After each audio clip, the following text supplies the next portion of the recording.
गाडी आहे ती 60% वीज तयार करते चालताना आणि इथेनॉलचा भाव 60 रुपये लिटर आहे, पेट्रोलचा 120 रुपये लिटर आहे आणि त्यामुळे मायलेजचा पेट्रोलच्या तुलनेत विचार केला तर पेट्रोलचा भाव 25 रुपये लिटर होतो।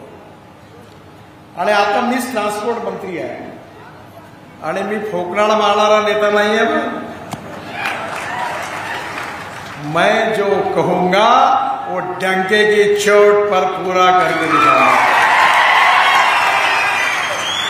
आता केवळ टोयोटो नाही, आता टाटा, महिंद्रा, सुझुकी, हुंडाई या सगळ्या कंपन्यांनी आता फ्लेक्स इंजिन म्हणजे इथेनॉलवर चालणाऱ्या मोटरी लवकरच 6 महिन्यात लॉन्च करण्याचा निर्णय घेतला आहे। त्यामुळे आता पुढे तुम्ही इलेक्ट्रिक, इथेनॉल आणि हायड्रोजनची गाडी विकत घ्या।